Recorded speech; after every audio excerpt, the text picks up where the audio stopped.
So students, अभी तक जैसे हमने एल्डोल का डायरेक्ट आंसर भी निकाला है, मैकेनिज्म भी समझ लिया है, तो अब टाइम है कि हम एल्डोल को फिर से थोड़ा सा क्लासिफाई कर लें। और समराइज में ये बात याद रखनी है क्योंकि हम फटाफट प्रोडक्ट लिखेंगे। तो सी हमेशा सी के पास जा रहा है और एच ओ के पास जा रहा है। ऑल्सो आपको एक और बात समझनी है यहाँ पे कि यहाँ पे सी कार्बन, मतलब जो कार्बन है वही न्यूक्लियोफिलिक है और कार्बन ही इलेक्ट्रोफिलिक है। बस इलेक्ट्रोफिलिक कार्बन कार्बोनिल कार्बन है, जो कि अब तक एल्डिहाइड कीटोन पढ़ते पढ़ते हमें समझ आ गया है, और न्यूक्लियोफिलिक कार्बन हमारा अल्फा कार्बन है, राइट। तो एवरी टाइम जो सी दूसरे सी के पास जाता है वो अल्फा सी होता है। नाउ अब एल्डोल को क्लासिफाई करते हैं। तो एल्डोल को वैसे तो तीन टाइप में क्लासिफाई कर सकते हैं, तीसरा हम नेक्स्ट स्लाइड में डिस्कस करेंगे। First is simple aldol. What is simple aldol? Simple aldol क्या होता है? व्हेन सेम सबस्ट्रेट, जब सिर्फ एसिटल्डिहाइड है डाइल्यूट NaOH की प्रेजेंस में, तो यहाँ पे सबस्ट्रेट भी एसिटल्डिहाइड है और रिएजेंट भी एसिटल्डिहाइड है। तो जब सबस्ट्रेट और रिएजेंट, ठीक है, जब सबस्ट्रेट और रिएजेंट दोनों सेम हो, this type of reaction is called as simple aldol. Same way, अगर मैं बोल रहा हूं सबस्ट्रेट जो है वही रिएजेंट है, मींस एसीटोन, एसीटोन यहां पे सबस्ट्रेट है और एसीटोन ही यहां पे रिएजेंट है। तो when we have single substance, यानी सबस्ट्रेट भी वही है, रिएजेंट भी वही है, तो उसे क्या कहा जाता है? Simple aldol, right. बट अगर सबस्ट्रेट और रिएजेंट अलग हो जाए, या you can say we have mixture of aldehydes या ketones, this type of reaction is called as cross aldol. क्या कहा जाता है उसे?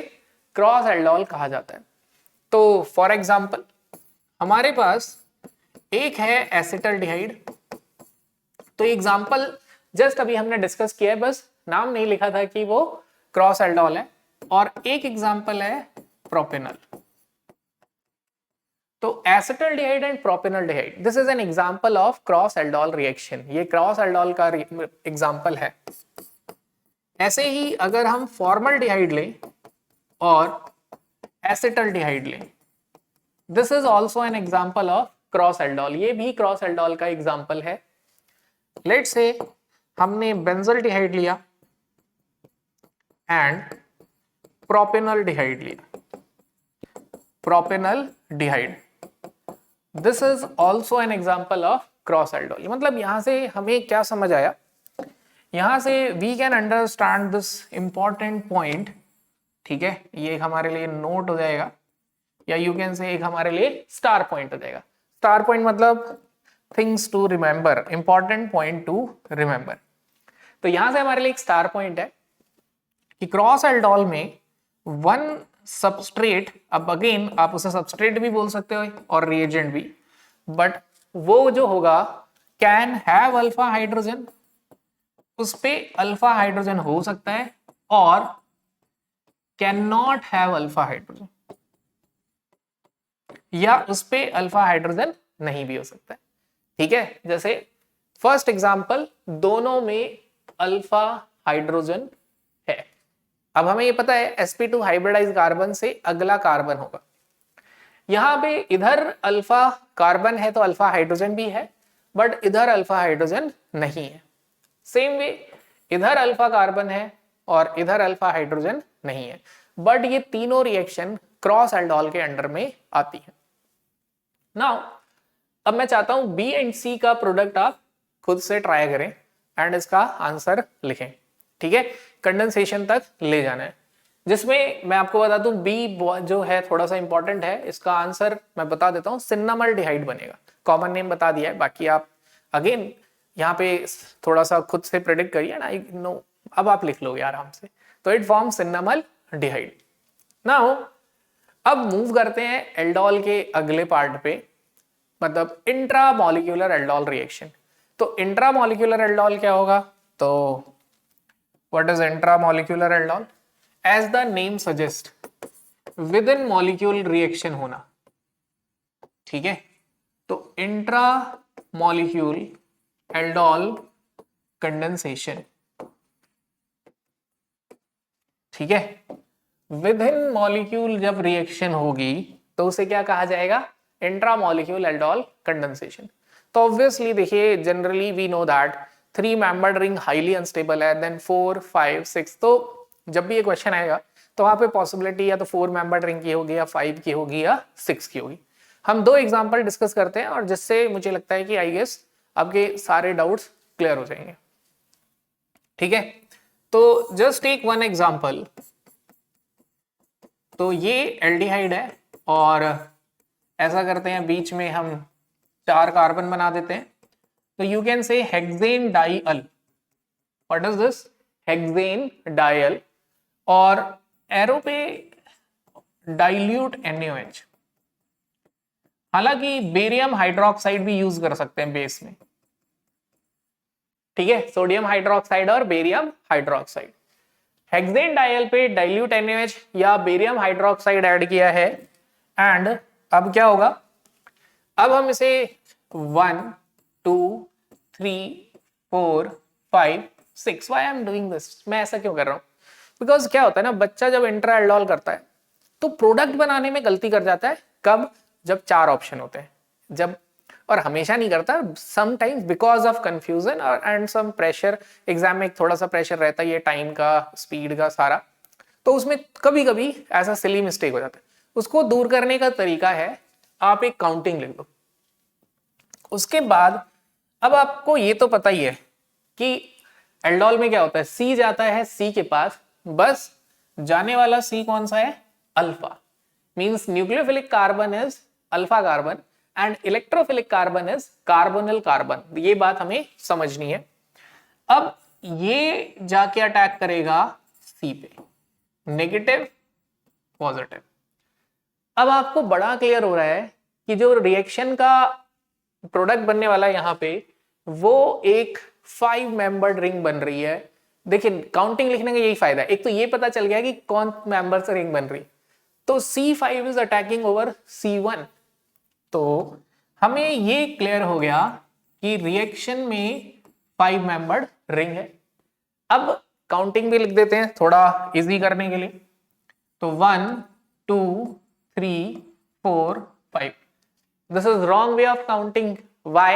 Because fifth is attacking over 1. Fifth 1 पे अटैक कर रहा है। ठीक है, नहीं रॉन्ग नहीं, करेक्ट वे है। मुझे लगा कि 6 मेंबर बना दिया मैंने। तो 1 2 3 4 5, C5 और C1 कनेक्ट हो रहा है। जिस पे अटैक होगा C1 पे, वो विद प्रैक्टिस हमें समझ आया क्या बन गया? OH। ठीक है, अगर डाउट है तो आप समझ भी सकते हैं, ये इस पे अटैक कर रहा है और ये बन गया O-, और हाइड्रोजन जो है वो जाता है O के पास, राइट। तो आप यहां से थोड़ा सा आइडिया लगा सकते हैं कि हाइड्रोजन गया O के पास, C गया C के पास। अब इधर अटैक होगा। अब 6th कार्बन 5th कार्बन के कॉन्टिन्यूएशन में है। This is an intermediate called as aldol. ये अब अगेन मैं इसे इंटरमीडिएट नहीं बोलूंगा, मैं बोलूंगा एक स्टेप का फाइनल प्रोडक्ट है, बिकॉज इंटरमीडिएट कहीं ना कहीं अनस्टेबल प्रोडक्ट होता है। ये एल्डोल रिएक्शन का फाइनल प्रोडक्ट है। ध्यान से सुनना मेरी बात, ये एल्डोल रिएक्शन का फाइनल प्रोडक्ट है और एल्डोल कंडेंसेशन में हीटिंग होगी आगे, राइट। तो अगर हमने आगे हीटिंग की तो हीटिंग में ये डिहाइड्रेट हो जाता है -H2O, राइट। एक OH जाएगा और एक H जाएगा। ठीक है, सो व्हाट वी गेट, यहां पे डबल बॉन्ड आ गया, इधर C double bond OH। Again हमेशा डबल बॉन्ड कॉन्जुगेशन में आएगा, डबल सिंगल डबल किस में आएगा? कॉन्जुगेशन में, डबल सिंगल डबल। तो डबल सिंगल डबल यहां कॉन्जुगेशन में आ गया and that is your final product. And यहां पे कोई कंफ्यूजन भी हमें नहीं होगा, राइट। तो दिस इज एन एग्जांपल जिसमें हमने आपको इंट्रामोलिक्यूलर एल्डोल करके दिखाया। नाउ सेकंड, अगला एग्जांपल है हमारा। अगेन हमने इधर एक एल्डिहाइड ले लिया, ठीक है, और इधर हमने 1 2 3 4 5 और इधर हमने एक कीटोन ले लिया और एरो पे ऐड कर दिया हमने ऑब्वियसली NaOH बहुत यूज कर लिया है, तो थोड़ा और लर्न करने के लिए बेरियम हाइड्रोक्साइड ले लेते हैं। स्क्रीन रोकिए, खुद से अटेंड ट्राई करिए, ठीक है। और उसके बाद अब देखिए, मैच करिए कि क्या चीजें सही हुई। देखिए गलत भी हुआ होगा तो मैच करने पे आपको याद हो जाएगा, ज्यादा रिटेन करेगा ब्रेन, इसलिए प्रैक्टिस जरूर करनी है। तो अभी से डिस्कस करते हैं। तो डिस्कशन का मुद्दा क्या है, सी जाता है सी पे, लेकिन यहाँ कार्बन, इलेक्ट्रोफिलिक कार्बन, न्यूक्लियोफिलिक दोनों ही कार्बन है। बट एक चीज ध्यान रखना है, न्यूक्लियोफिलिक कार्बन अल्फा सी है, इलेक्ट्रोफिलिक कार्बन कार्बोनिल कार्बन। तो अगर इन बातों को हम ध्यान रखेंगे तो काफी कंफ्यूजन हमारे कम हो जाएंगे। जैसे इधर आया माइनस, इधर आया प्लस, और सी जाएगा सी के पास। तो पहले हम देख लेते हैं कार्बोनिल ग्रुप कितने हैं, दो, एक एल्डिहाइड और एक कीटोन।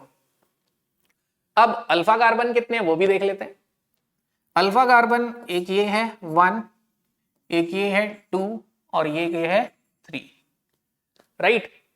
अब हम इसे काउंट भी कर लेते हैं ताकि हमारे लिए थोड़ा ये बताना आसान हो जाए कि कौन सा कार्बन किस पे अटैक कर रहा है, वरना मैं बोलूंगा सी जाएगा सी के पास, थोड़ा कंफ्यूजन होगा, इधर वाले सी की बात हो रही है उधर वाले सी की, राइट।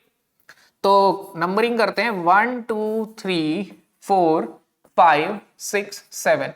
वैसे नंबरिंग का कोई रूल नहीं है, अगर मैं बताऊं नंबरिंग का कोई रूल नहीं है, आप कहीं से भी नंबरिंग कर सकते हैं। बट यहाँ पे बस मैं एक ही सलाह देना चाहूंगा कि हमेशा एल्डिहाइड साइड से ही काउंट करना, ये थोड़ा सा इजी करेगा। मतलब गलत दूसरे तरफ से भी नहीं है, बट ये चीजों को थोड़ा आसान करेगा। जैसे देखो यहाँ एल्डिहाइड साइड से काउंट हुई, सीधे 5 मेंबर की रिंग, काउंटिंग 1 से शुरू हुई, 5 पे एंड हुई। तो always try to count from aldehyde side. Ketone से भी कर सकते हो, कोई प्रॉब्लम नहीं है, राइट। तो देखिए 7 मेंबर्ड रिंग हो गई है। अब यहां पे देखते हैं क्या क्या पॉसिबिलिटी है और कौन कौन सी पॉसिबिलिटी को हम डिनाई करेंगे। तो let's see, first possibility is alpha 1 ये वाला कार्बन अटैक करेगा C6 पे, this is one possibility. Another possibility is alpha 2 attack over C1, this is another possibility, second possibility. Third possibility is alpha 3 can attack over C1। मतलब हमेशा क्या होगा, alpha सी जाता है सी पे, सी पे जा रहा है, अल्फा सी कार्बोनिल पे, तो alpha 3 will attack over C1, right. अब हम देखते हैं इस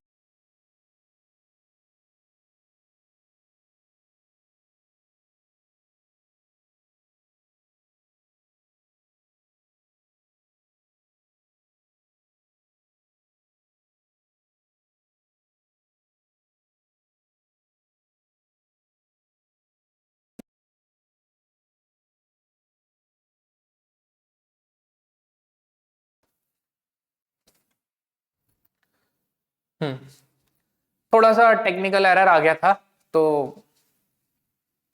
अब लगभग ठीक है। टेक्निकल एरर, थोड़ा सा टेक्निकल एरर आ गया था, तो हम वापस आ गए थोड़ी सी देर में। तो यहां पे देखिए जरा ध्यान से, क्या क्या पॉसिबिलिटी है। Alpha 1 can attack over C6, alpha 2 can attack over C1, alpha 3 can attack over C1, ये पॉसिबिलिटीज है। अब देखो, अब हमें देखना है मोर फेवरेबल क्या है। अल्फा 1 एट C6, देखिए C1 पे अटैक होगा या C6 पे, तो दैट इज वेरी क्लियर कि more favourable eight C1, C6 पे फेवरेबल नहीं है। कैन यू आंसर क्यों नहीं है? बिल्कुल सही कह रहे हो, ये इसलिए पॉसिबल नहीं है because aldehyde is more reactive than ketone. Aldehyde जो है वो कीटोन से ज्यादा रिएक्टिव होता है, तो ये कैंसिल हो गया। अब अगला क्या सोचना है हमें, अल्फा 2 एट C1, ये अगर C1 पे अटैक करेगा तो we will get 5 membered ring. Alpha 3 at C1 तो कितना मिलेगा, you can say we will get 7 membered ring. Now 5 membered ring is more stable than 7 membered ring. ये बात हमें कहां से समझ आती है, नेचर में फ्रक्टोज एग्जिस्ट करता है आफ्टर ग्लूकोज, यानी 6 मेंबर्ड के बाद जो ज्यादा स्टेबल रिंग है 5 मेंबर्ड है, और उसका थोड़ा प्रिपरेशन में भी जाएंगे तो दिखेगा कि 7th मेंबर रिंग भी पॉसिबल थी। तो 5 member ring is more stable than 7, तो we are going to attack alpha 2 over C1। तो सीधे हमें समझ आ गया कि वी हैव 5 मेंबर्ड रिंग, हमारे पास 5 मेंबर्ड रिंग है और काउंट करना है हमें कैसे 1 2 3, ध्यान से देखना 4 5। अब देखिए अल्फा 1 पे C5 गया, रूल्स सेम है, कुछ चेंज नहीं हुआ है। Alpha C attack over C, यानी 1 और 5 के बीच का बॉन्ड है, इस पे अटैक हुआ तो O will going to attack over H, इसने H ले लिया तो फर्स्ट कार्बन पे OH बना, फर्स्ट कार्बन पे OH बना है। फिफ्थ के बाद COCH3 कनेक्टेड है, फिफ्थ के बाद COCH3 कनेक्टेड है फिफ्थ के बाद। नाउ अब हम क्या करने वाले हैं, हीटिंग। हीटिंग पे क्या होता है, वाटर एलिमिनेट होता है। क्या होता है, वाटर एलिमिनेट। तो व्हाट यू कैन से, हमेशा वहां से वाटर निकलेगा जहां H ज्यादा एसिडिक होगा, तो माइनस आई इफेक्ट की वजह से ये वाला फिफ्थ कार्बन वाला H ज्यादा एसिडिक है। दूसरा तरीका, अगर 4 ऑप्शन दिए हैं तो समझने का ये भी है, डबल, देखिए डबल बॉन्ड, ध्यान से देखना, सिंगल बॉन्ड, तो अगला डबल बॉन्ड यहीं आएगा। कॉन्जुगेशन में भी होना जरूरी है, दैट प्रोवाइड्स मोर स्टेबिलिटी, ये ज्यादा स्टेबिलिटी प्रोवाइड करता है। एंड याद आ रहा है मैकेनिज्म कौन सा है, तो डिहाइड्रेशन में मैकेनिज्म यूज होता है E1CB। कौन सा मैकेनिज्म है, E1CB मैकेनिज्म हमने यूज किया है। तो this is example of intramolecular aldol, एक इसका एग्जांपल है, इंट्रामोलिक्यूलर एल्डोल रिएक्शन का एग्जांपल है, ठीक है।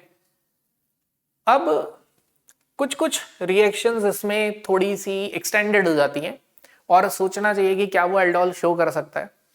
तो एक और एग्जांपल डिस्कस कर लेते हैं, CH3CH double bond CH, C double bond OH। My question is, आप सोच के बताइए क्या ये एल्डोल शो करेगा। तो चेक करते हैं क्या इसमें अल्फा हाइड्रोजन है, तो यस sp2 हाइब्रिडाइज्ड कार्बन, उसके बाद वाला कार्बन भी sp2 हाइब्रिडाइज्ड है, उसके बाद वाला कार्बन भी sp2 हाइब्रिडाइज्ड है, और ये है अल्फा कार्बन और इस पे अल्फा हाइड्रोजन भी है। तो कैन इट शो, क्या ये एल्डोल शो कर सकता है, तो answer is yes, yes it can show aldol, ये एल्डोल शो कर सकता है। नाउ अगेन मैं आपको इंफॉर्मेशन तो दे रहा हूं बट साथ के साथ मैं चाहता हूं आप उसे अप्लाई करना भी सीखें। तो यहां पे व्हाट आई वांट, मैकेनिज्म हम आपको सिखा चुके हैं, सेम मैकेनिज्म ट्राई करके आप इसका प्रोडक्ट लिखिए। आप बोलोगे सर आसान समझा दिया आपने और मुश्किल एज अ होमवर्क या क्लास वर्क या प्रैक्टिस दे दिए, ये भी आसान है, रूल वही है, C जाएगा C के पास और हमेशा क्या होगा, अल्फा C, क्या होगा, हमेशा न्यूक्लियोफिलिक कार्बन होगा अल्फा C, इलेक्ट्रोफिलिक होगा कार्बोनिल। सेम इसी कॉन्सेप्ट से ट्राई करना इजी है, right. Then let's discuss one more example, acetaldehyde CH3C double bond OH and CH3NO2 in presence of dilute NaOH।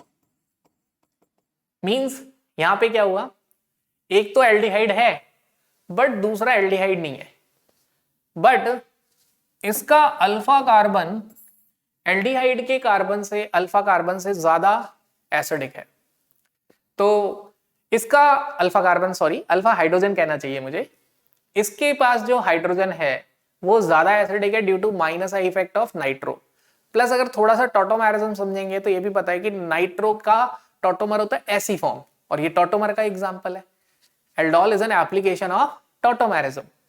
तो ये भी एल्डोल शो कर सकता है, this compound can also show aldol. इसका भी प्रोडक्ट लिखिए, कॉन्सेप्ट इज सेम, C जाएगा C के पास, more acidic carbon is nucleophilic. तो मैं बता देता हूं यहां पे ये न्यूक्लियोफिलिक है और ये एक न्यूक्लियोफिलिक और एक electrophilic. This type of aldol is called as mixed aldol. ऐसी रिएक्शन जिसमें एक एल्डिहाइड है और एक ऐसा कंपाउंड है जिसका हाइड्रोजन एसिडिक होने की वजह से बेस में एल्डिहाइड से पहले लूज हो जाएगा, which act as a nucleophilic. ऐसे एल्डोल को मिक्स्ड एल्डोल कहा जाता है। In this way we completely covered aldol here. आप इस पे सभी क्वेश्चंस प्रैक्टिस करिएगा एंड आई गेस आप सब आराम से कर लेंगे। नहीं हो कोई टेंशन की जरूरत नहीं है। अब आप मैं जो बात बोलूंगा बड़ी हंसी आने वाली है। कोई टेंशन की जरूरत नहीं है, और सोचना, फिर मैकेनिज्म देखना और सोचना, खुद से ही ट्राई करना। देखो जब तक अच्छा खासा टाइम ना दे दो प्रैक्टिस को, अच्छा खासा 3-4 बार गलत ना हो जाए, तब तक प्लीज सॉल्यूशन मत देखना। तो कुछ भी मुश्किल नहीं है, बस थोड़ा सा थॉट दो। और जब आप किसी चीज को 10-15 मिनट का थॉट देते हो तो उसके बाद आप 1 मिनट ब्रेक ले सकते हो। ब्रेक में रील्स नहीं देखनी, खाली बैठना है। हो सकता है चीजें स्ट्राइक कर जाए, तो थॉट देके उसे छोड़ दो। फिर दोबारा से आप शाम को ट्राई कर सकते हो, शाम को ट्राई किया तो सुबह ट्राई कर सकते हो एक थॉट देके। इतना तो आपको फोकस करना ही चाहिए, और उसके बाद फिर दिक्कत है तो सोल्यूशन देख लो या अपने टीचर से कंसर्न कर लो। ठीक है, तो यहाँ पे हमने एल्डोल खत्म कर लिया है। Thank you.